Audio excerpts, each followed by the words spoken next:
Electric charge and field.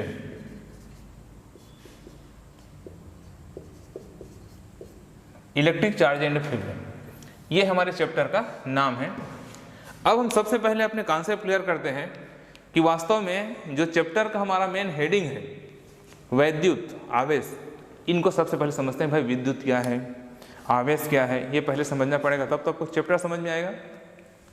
तो सबसे पहले हम डिस्कस करते हैं विद्युत के बारे में कि विद्युत क्या है, इलेक्ट्रिसिटी, व्हाट इज इलेक्ट्रिसिटी। तो ये बात हम सभी को पता है कि हमारा पूरा ब्रह्मांड एक ऊर्जा का स्रोत है। पूरा हमारा ब्रह्मांड ऊर्जा का एक रूप है, ऊर्जा से भरा हुआ है। यहाँ पर विद्युत भी जो हम पढ़ रहे हैं वो भी क्या है, ऊर्जा का एक रूप है। दैट मीन्स हम ये कह सकते हैं कि विद्युत जो है वह ऊर्जा का एक रूप है। अब यहाँ पर हम देखते हैं कि किस तरह की ऊर्जा है, कैसे प्रोड्यूस होता है, कैसे इसके बारे में पता चला। इसकी बहुत लंबी हिस्ट्री है, लेकिन मैं सीधा आपको इसके पीक हिस्ट्री पर बात करता हूँ, सीधा इंपॉर्टेंट हिस्ट्री पर बात करता हूँ। इस सबसे पहले इनको सिस्टमेटिक जिस वैज्ञानिक ने हमको इंट्रोड्यूस कराया वो हैं अमेरिका के साइंटिस्ट बेंजामिन फ्रैंकलिन। बेंजामिन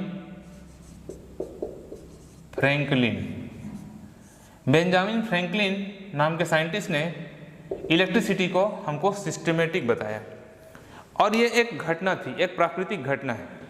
ऐसे भी मैं अपने फिजिक्स के सभी क्लास में जरूर डिस्कस करता हूँ कि वास्तव में हमारा सब्जेक्ट क्या है, प्रकृति का अध्ययन है। प्रकृति में होने वाली घटनाओं और उसके कारण को जानना ही फिजिक्स है। तो बेंजामिन फ्रैंकलिन ने भी इलेक्ट्रिक एनर्जी को, विद्युत ऊर्जा को एक प्राकृतिक घटना के द्वारा हमको इंट्रोड्यूस कराया। वो प्राकृतिक घटना क्या थी?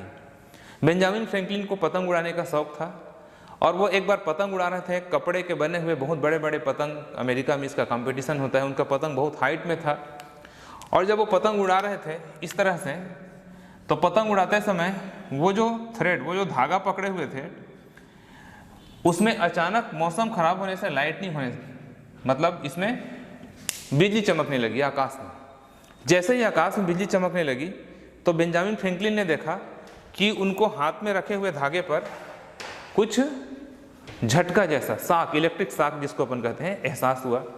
और यहीं पर बेंजामिन फ्रैंकलिन ने यह बात डिक्लेयर किया कि वास्तव में आकाश में जो हमको बिजली दिखाई देती है, जिसको हम लाइट कहते हैं, वास्तव में आज भी जिन लोग साइंस के उतने जानकार हैं उसको प्रकाश समझते हैं, लेकिन बेंजामिन फ्रैंकलिन ने बताया कि वास्तव में प्रकाश नहीं, वो क्या है, विद्युत है। यहीं से हम विद्युत के बारे में थोड़ा जानना स्टार्ट किए। बाद में वैज्ञानिकों ने सोचा कि बेंजामिन फ्रैंकलिन ने जो विद्युत के बारे में बताया उसके प्रोड्यूस होने का, उसके डेवलप होने का कारण क्या है। तो यहाँ पर पता चला कि उसका कारण है घर्षण। किस तरह का घर्षण? बादलों के बीच में घर्षण। क्लाउड्स, स्काई में जो बादल होते हैं वो मोशन कंडीशन, मूविंग कंडीशन में होते हैं, तो वो या तो अगल बगल गुजरते हुए या आमने सामने से टकराने से, इसीलिए आप देखते होंगे जब भी लाइटनिंग होती है तो गरज भी हमको सुनाई देता है, साउंड भी सुनाई देता है। क्यों? उनका टक्कर है, बादलों का टक्कर है। इस तरह से क्या हुआ, देखा वैज्ञानिकों ने देखा कि यहाँ पर जो विद्युत उत्पन्न होता है उसका कारण क्या है, घर्षण। और इस बात को लेके वैज्ञानिकों ने फिर प्रयोगशाला में प्रयोग किया। प्रयोगशाला में किस प्रकार का प्रयोग किया? देखिए, ये बात तो पता चल गया कि विद्युत के उत्पन्न होने का कारण क्या है, घर्षण। तो इस पर प्रयोग किस प्रकार से? पहला प्रयोग जो लैब में हुआ वो इस प्रकार का था। एक हम कांच का छड़ ले लिए, ये कांच का छड़ है, और इस कांच के छड़ को फलालेन के कपड़े से या बिल्ली के ऊपर के उसके बाल से, हेयर से बिल्ली के इस प्रकार से रगड़े, और रगड़ने के बाद उसको एक धागे से लटका के स्वतंत्रता पूर्वक लटका दिए। इसके बाद एक और राड लिया, सपोज ये मेरा एक राड है, इसको लेकर मैं ऐसे लटका दिया, एक मार्कर दूसरा राड है उसको लाया और हम इसके पास में उसको लेके आए। ये भी कांच का छड़ था, दोनों कांच के छड़ हैं। जब इसके पास में लाया गया, पहली घटना ये, जब इसको पास में लाया गया तो ये कांच का छड़ इस कांच के छड़ को क्या करता है, प्रतिकर्षित करता है।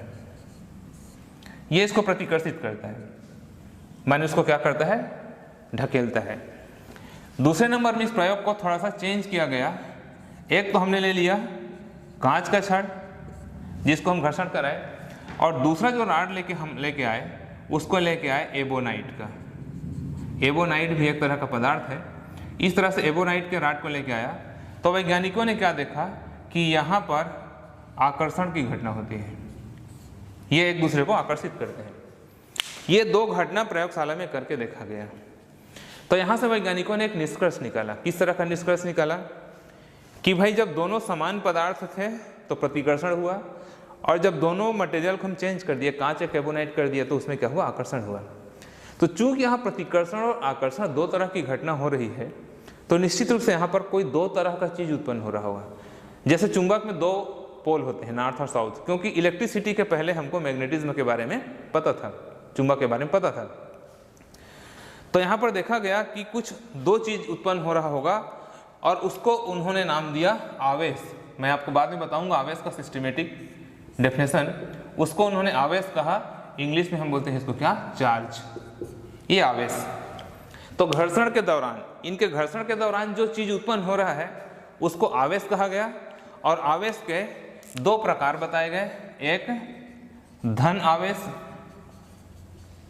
पॉजिटिव चार्ज, और दूसरा ऋण आवेश। इस तरह से आवेश के दो प्रकार होते हैं, धन आवेश और ऋण आवेश। क्लियर। अब सवाल यहाँ पर ये उठता है कि कांच और एबोनाइट में किसमें धन आवेश है, किसमें ऋण आवेश है। तो पहले एक परिपाटी की तरह मान लिए कि कांच में जो आवेश उत्पन्न हो रहा था वो धन आवेश उत्पन्न हो रहा था। तो कांच में यहाँ पर हम क्या आवेश उत्पन्न कर दिए, धन आवेश, और एबोनाइट में जो आवेश उत्पन्न हो रहा था वो ऋण आवेश उत्पन्न हो रहा था।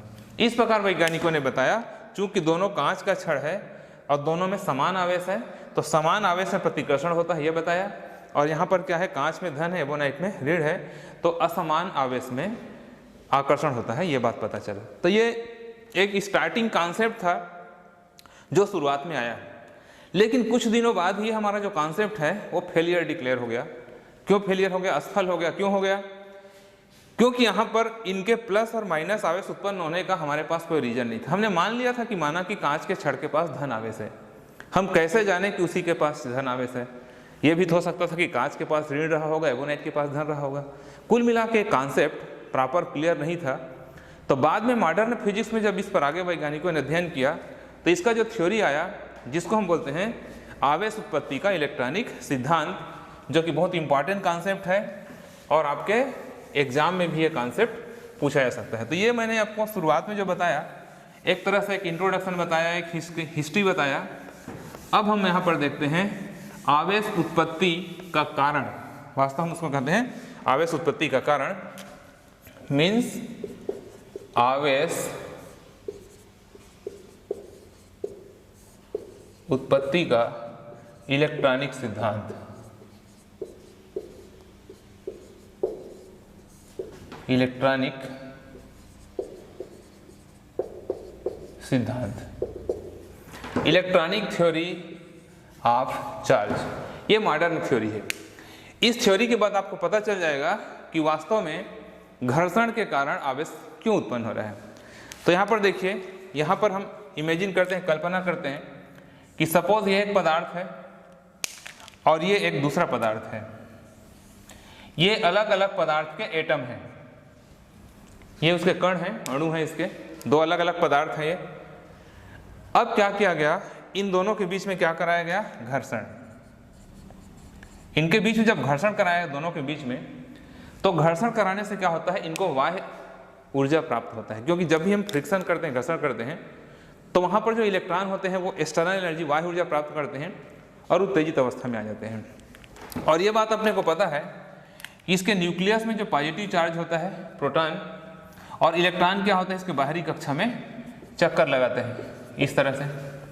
और जो अंतिम कक्षा में जो इलेक्ट्रॉन होते हैं, आउटर मोस्ट ऑर्बिटल में जो इलेक्ट्रॉन होते हैं, वो इलेक्ट्रॉन वास्तव में अपने नाभिक से कमजोर बंध से बंधे होते हैं। उनके बीच का जो बल है, आकर्षण बल है, वो कमजोर होता है।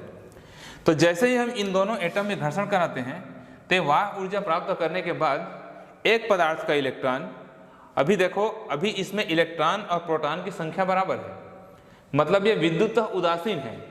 इसमें ना तो अभी पॉजिटिव चार्ज है ना तो निगेटिव चार्ज है।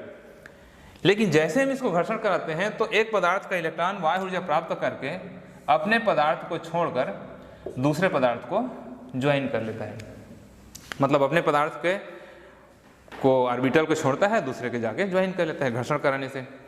इस प्रकार देखिए घर्षण के पश्चात जब हम दोनों को अलग करते हैं तो इसमें इलेक्ट्रॉन की कमी हो जाती है। इलेक्ट्रॉन की कमी होने के कारण यह धन आवेश की तरह, और यहाँ इलेक्ट्रॉन की वृद्धि हो जाती है क्योंकि इलेक्ट्रॉन पा रहा है, तो इलेक्ट्रॉन की वृद्धि के कारण यह ऋण आवेश की तरह व्यवहार करने लगता है। यह है आवेश उत्पत्ति का इलेक्ट्रॉनिक सिद्धांत। ये आपके एग्जाम में कभी भी 2 मार्क्स 3 मार्क्स का छोटा सा क्वेश्चन आ सकता है कि आवेश उत्पत्ति के कारण को समझाइए या स्पष्ट कीजिए। तो आपको यही लिखना है कि जब दो पदार्थों के बीच घर्षण कराया जाता है तो जिस पदार्थ के अंतिम कक्षा के इलेक्ट्रॉन y ऊर्जा प्राप्त कर अपने ऑर्बिटल को छोड़कर, अपने कक्षक को छोड़कर दूसरे कक्षा में चले जाते हैं, वो धन आवेश की तरह, और जो इलेक्ट्रॉन को ग्रहण करता है, जो इलेक्ट्रॉन त्यागता है वो धन आवेश है, और जो इलेक्ट्रॉन ग्रहण करता है वो क्या है, ऋण आवेश है। इस प्रकार से धन आवेश और ऋण आवेश का कॉन्सेप्ट आया। यही है इसके घर्षण से आवेश उत्पन्न होने का कारण, जो मॉडर्न थ्योरी है। अब हम यहाँ पर देखते हैं, देखिए आज का मेरा जो क्लास है, पहला जो क्लास होता है, एक बात आप ध्यान रखेंगे, क्योंकि हिंदी मीडियम वाले ये मेरा फर्स्ट क्लास अटेंड कर रहे हैं, आगे आपको बहुत सारे क्लास अटेंड करने हैं, तो मैं एक बात आपको स्टार्टिंग में ही बता दूं कि कभी भी कोई मैं न्यू चैप्टर स्टार्ट करूंगा, मेरे स्टडी का टेक्निक है वो कि कभी भी मैं फर्स्ट चैप्टर स्टार्ट करूंगा, चाहे मैथ्स का क्लास हो चाहे फिजिक्स का क्लास हो, क्योंकि दोनों सब्जेक्ट के वीडियो मैं आपको प्रोवाइड कराता हूँ। देखिए मैथमेटिक्स के लिए आपको अलग से हिंदी मीडियम के क्लास का ज़रूरत नहीं है, क्योंकि मैथमेटिक्स में जो इंग्लिश लैंग्वेज जो टर्म यूज़ होता है वो बहुत कॉमन है, हर हिंदी मीडियम के स्टूडेंट भी समझता है, और ज़्यादातर तो उसमें अपने स्टेप सॉल्व करने होते हैं, इसलिए ज़रूरत नहीं है। तो आप में से जितने लोग मैथमेटिक्स फैकल्टी के स्टूडेंट्स हैं वो नेचुरली मेरा मैथमेटिक्स के बहुत सारे वीडियो मैंने प्रोवाइड कराए हैं, वहाँ से आप कंसल्ट कर सकते हैं प्रॉब्लम फिजिक्स में। तो आपको क्या करना है, सबसे पहले जो पहले दिन का मेरा क्लास होता है उस क्लास को आपको ढंग से समझना है, क्योंकि आगे का पूरा चैप्टर उसी फर्स्ट क्लास के फंडामेंटल पर डिपेंड होता है। क्लियर? तो देखिए हमारा अगला टॉपिक है आवेश का क्वांटीकरण। आवेश का क्वांटमीकरण। आवेश का क्वांटमीकरण, क्वांटिजेशन ऑफ चार्ज।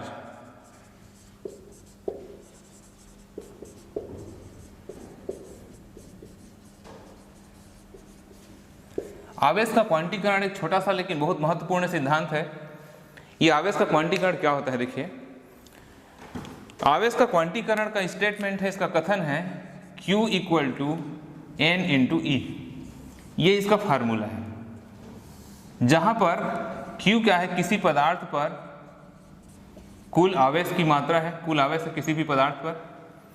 N क्या है, एक पूर्णांक है, पूर्णांक का मतलब +-1 +-2, इंटीजर बोलते हैं जिसको इंग्लिश में। और E है एक इलेक्ट्रॉन पर आवेश का मान, जो कि होता है 1.6 × 10⁻⁻19 कूलम। ये तो आवेश का क्वांटीकरण का फार्मूला है। अब ये इसको हम किस तरह से कह सकते हैं, देखिए किसी पदार्थ पर आवेश की कुल मात्रा, ये आवेश की कुल मात्रा है, उस पदार्थ पर उपस्थित एक इलेक्ट्रॉन के आवेश का पूर्ण गुणज होता है। ये गुणज है, मतलब उसका गुणा हो रहा है, पूर्णांक गुणज होता है। कहने का मतलब इसको मैं इजी लैंग्वेज में बोलूं, इसका मतलब क्या है कि किसी भी पदार्थ पर जो कुल आवेश होगा वो इलेक्ट्रॉन का पूर्ण गुणज होगा, मतलब उसको हम विभाजित नहीं कर सकते। हम ऐसा नहीं कर सकते कि इस पदार्थ में 7/2 इलेक्ट्रॉन है, वो रहेगा तो 7, नहीं तो 8, नहीं तो 9, 60/2 नहीं हो सकता, माने उसको विभाजित नहीं किया जा सकता। ये हम उसको एक कॉमन लैंग्वेज में, आपको इजी लैंग्वेज में बता रहे हैं कि किसी भी पदार्थ पर आवेश की जो कुल मात्रा है उसके एक इलेक्ट्रॉन पर आवेश का पूर्ण गुणज होगा। फॉर एग्जाम्पल कि किसी पदार्थ पर जो आवेश है, वो +-1 E होगा, या +-2 E होगा, या +-3 E होगा, +-4 E होगा, मतलब पूर्णांक में होगा। ये कहलाता है आवेश का क्वांटीकरण। लेकिन मैं आपको एक इंपॉर्टेंट बता दूं, रिसेंटली अभी कुछ सालों पहले ही अमेरिका के वैज्ञानिकों ने कुछ ऐसे पदार्थ, कुछ ऐसे इलेक्ट्रॉन पाया है जो क्या होता है, भिन्नात्मक रूप में होता है, जिसका नाम दिया गया है क्वार्क। ये आपको एक जनरल नॉलेज की तरह मैं बता रहा हूँ, एग्जाम में आएगा तो आपको इसी बात को लिखना है। ये अपवाद है, अपवाद तो नहीं कह सकते, वो फैक्ट मिल चुका है, अभी रिसेंटली मिला है, उसको हम क्वार्क कहते हैं, QUARK।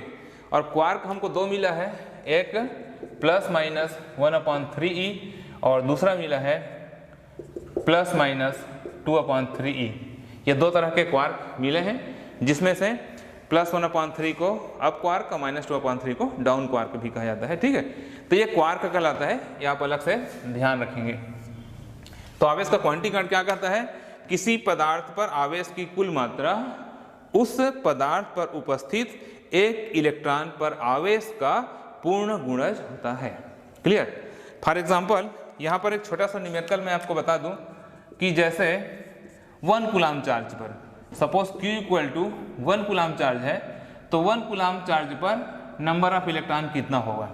ये आपका एग्जाम में आ भी सकता है ये क्वेश्चन, एक न्यूमेरिकल बता रहा हूँ छोटा सा, इस पर छोटे छोटे न्यूमेरिकल्स बनते हैं, 2 नंबर 3 नंबर के एग्जाम में आते हैं, कॉम्पिटिटिव एग्जाम में भी आते हैं।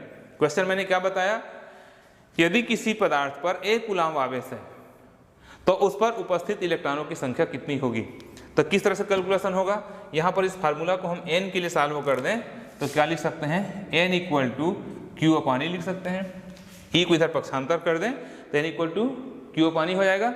दैट इक्वल, इसको सॉल्व कर दें तो कितना कूलाम आवेश है पदार्थ में, 1 कूलाम, तो 1/1 इलेक्ट्रॉन पर आवेश हमको पता होता है 1.6 × 10⁻⁻19। क्लियर। अब इसको आगे हम सॉल्व करें तो 1 में 1.6 आप डिवाइड करके देखेंगे तो ये आता है 6.25 × 10⁻18। क्लियर, 6.25 × 10⁻18, इसको सॉल्व करेंगे तो इतना आएगा। तो इसे क्या आंसर निकला कि यदि किसी पदार्थ पर 1 कूलाम आवेश है तो उपस्थित उस पर इलेक्ट्रॉनों की संख्या 6.25 × 10⁻18 इलेक्ट्रॉन उसके पास होगा। क्लियर, ये है आवेश का क्वांटीकरण। एक छोटा सा कॉन्सेप्ट है लेकिन है बहुत important. Now next concept is आवेश संरक्षण का सिद्धांत। ये जितना भी कॉन्सेप्ट आपको स्टार्टिंग में बताया जा रहा है ये क्या है, बेसिक फंडामेंटल है, लेकिन एग्जाम में आते भी हैं। आवेश संरक्षण का सिद्धांत,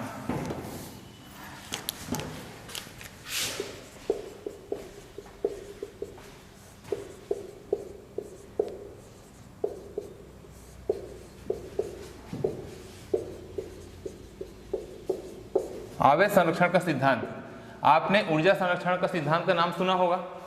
ऊर्जा संरक्षण के सिद्धांत को आपने क्या पढ़ा है, ऊर्जा न तो कभी उत्पन्न किया जा सकता न उसे नष्ट किया जा सकता, केवल ऊर्जा के रूप को बदला जा सकता है। क्लियर, मतलब ऊर्जा का केवल रूप बदला जा सकता है। उसी प्रकार से आवेश संरक्षण का सिद्धांत क्या कहता है कि आवेश को न तो उत्पन्न किया जा सकता न तो नष्ट किया जा सकता।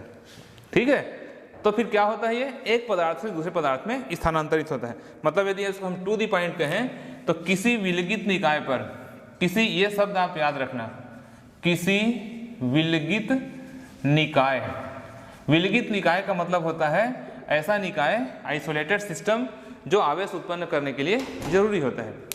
तो किसी विलगित निकाय का कुल आवेश, किसी विलगित निकाय का कुल जो आवेश होता है वह हमेशा क्या होता है, नियत होता है।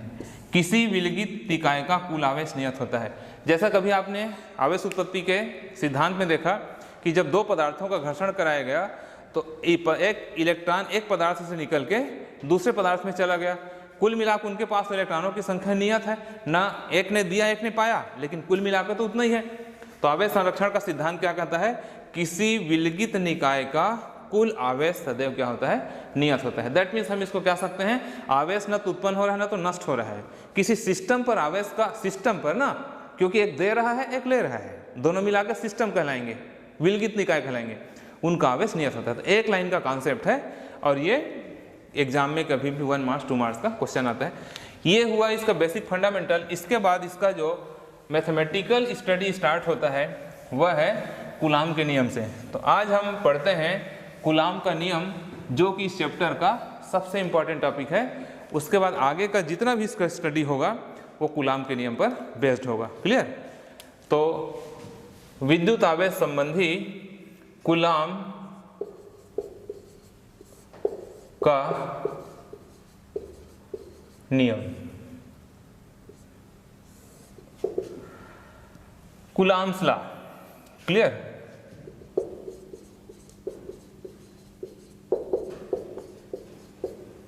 कूलाम्स इन्वर्स इसके लॉ भी बोलते हैं इसको, कूलाम का नियम। तो सबसे पहले हम देखें इसका कथन।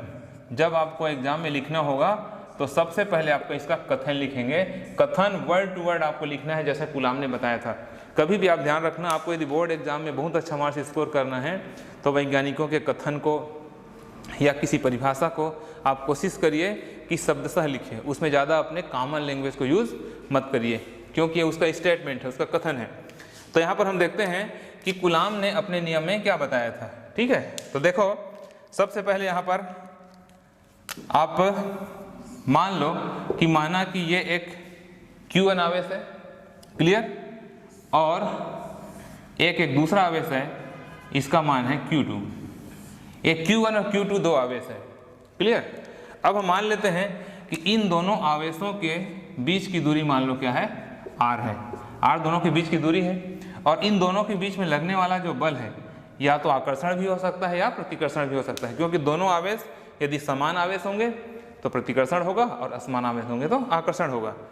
तो ये कंडीशन में कूलाम के दो कथन है। पहला कथन कहता है कि इनके बीच में लगने वाला जो बल है वह दोनों के आवेशों के गुणनफल के समानुपाती होता है। ये समानुपात का चिन्ह है। और दूसरा नियम कहता है F समानुपाती 1/r², जिसको हम व्युत्क्रमानुपाती भी कह सकते हैं। तो कथन में क्या बोला कूलाम ने? किन्हीं दो आवेशों के मध्य लगने वाला बल, किन्हीं दो आवेशों के मध्य लगने वाला बल उनके आवेशों के गुणनफल के समानुपाती और उनकी बीच की दूरी के वर्ग के व्युत्क्रमानुपाती होता है। यह है कूलाम के नियम का कथन। एक बार और ध्यान से सुनिए। किन्हीं दो आवेशों के मध्य लगने वाला आकर्षण या प्रतिकर्षण बल, क्योंकि ये बल दोनों हो सकता है, मैंने बताया। किन्हीं दो आवेशों के मध्य लगने वाला आकर्षण या प्रतिकर्षण का बल उन दोनों आवेशों के गुणनफल के समानुपाती तथा उनकी बीच की दूरी के वर्ग के व्युत्क्रमानुपाती होता है। क्लियर? अब इसको हम दोनों को मिला दें तो क्या मिलेगा अपने को, देखिए। देयरफॉर एक तथा दो से, एक तथा दो से दोनों को मिला दिया जाए तो हमको क्या संबंध मिलेगा? F समानुपाती Q1 इंटू Q2/r²। अब आगे इसको सॉल्व किया जाए तो F बराबर यहाँ पर एक समानुपातिक नियतांक का गुणा करेंगे जो कि K है, तो K Q1 इंटू Q2/r² हो जाएगा। इसको हम दे देते हैं रिलेशन नंबर 3। अब आगे कूलाम ने बताया CGS पद्धति में, CGS पद्धति में उन्होंने K का मान कितना बताया? 1 इकाई बताया। इस मान को यहाँ पर रख दें तो F बराबर हो जाएगा Q1 इंटू Q2/r²। डायन क्या है? बल का यूनिट है CGS सिस्टम में। क्लियर? बाद में कूलाम ने बताया SI यूनिट के लिए, सपोज हम इसको SI यूनिट के लिए अंतर्राष्ट्रीय स्टैंडर्ड प्रणाली के लिए यूज करें तो कूलाम ने बताया कि जो K का मान होता है 1/4 पाई, इसको बोलते हैं एप्सिलॉन नॉट। नॉट मतलब जीरो, नाइस, एप्सिलॉन नॉट। तो K का मान होता है 1/4 पाई एप्सिलॉन नॉट, और जिसका आंकिक मान होता है 9 × 10⁹। ये इसका आंकिक मान है। क्लियर? इस मान को हम यहाँ पर भर दें तो क्या मिल जाएगा? अच्छा, यहाँ पर आप ध्यान रखना, ये जो एप्सिलॉन नॉट है वो क्या है? निर्वात की विद्युतशीलता है। निर्वात की विद्युतशीलता, इंग्लिश में बोलते हैं परमिटिविटी। अब शायद निर्वात की विद्युतशीलता, आगे इसके बारे में बात करेंगे।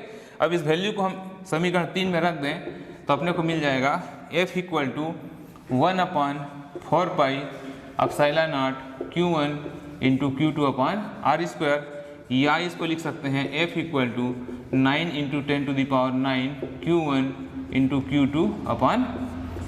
आर स्क्वायर, ये अब इसका मात्रक क्या हो जाएगा न्यूटन, क्योंकि क्या है ये बल का मात्रक है एम के इस पद्धति में। ये हो गया कूलाम का नियम। अब इसमें एक इम्पॉर्टेंट कॉन्सेप्ट है एकांक आवेश की परिभाषा। एकांक आवेश का कॉन्सेप्ट ये बहुत इंपॉर्टेंट है, एग्जाम में कई बार पूछा है। एकांक आवेश, इंग्लिश में बोलेंगे यूनिट चार्ज। ये एकांक आवेश का कॉन्सेप्ट क्या है, किसके आधार पर, कूलाम के नियम के आधार पर। तो कूलाम के एकांक आवेश का नाम से स्पष्ट है कि उसका आवेश का मान कितना होता, एक होता होगा, लेकिन हमको कूलाम के नियम के अनुसार इसको निर्धारित करना है। तो यहां पर देखिए F के मान को यदि हम F बराबर 9 गुणी 10 की घात 9 न्यूटन मान लें, दोनों आवेश को Q1 बराबर Q2 को हम Q मान लें, इसकी जो बीच की दूरी है R उसको 1 मीटर हम मान लें, और ये पूरे वैल्यू को यदि हम इस इक्वेशन में पुटअप कर दें तो क्या मिलेगा अपने को 9 × 10⁹ इक्वल टू 9 × 10⁹ 9 × Q/1। क्लियर, ये हो जाएगा। अब यहाँ से ये दोनों कैंसिल हो जाएंगे और यहाँ पर देखिए Q × Q स्क्वायर हो जाएगा, तो ये हो गया Q1, इसलिए Q = ±1। ये हो गया एकांक आवेश। अब यदि हमको एकांक आवेश की परिभाषा करना है तो आप ध्यान रखना, ये कूलाम ने ये जो कांस्टेंट बताया ये सिर्फ किसके लिए है, वायु या निर्वात के लिए है। ये वायु या निर्वात के लिए है, क्योंकि मैं यहाँ पर बताया निर्वात की विद्युतशीलता है ये। क्लियर। तो एकांक आवेश की परिभाषा हम किस तरह से करेंगे, थोड़ा ध्यान से सुनिए। देखिए हमारे पास दो आवेश हैं, यहाँ पर दो आवेश हैं और दोनों आवेश क्या है, परिमाण में बराबर हैं और समान हैं, या तो दोनों धन है या तो दोनों ऋण है। क्लियर। और दोनों 1 मीटर की दूरी पर रखे हैं और एक दूसरे पर इतना बल लगा रहे हैं, और बल किस प्रकार का होगा, बल प्रतिकर्षण होगा।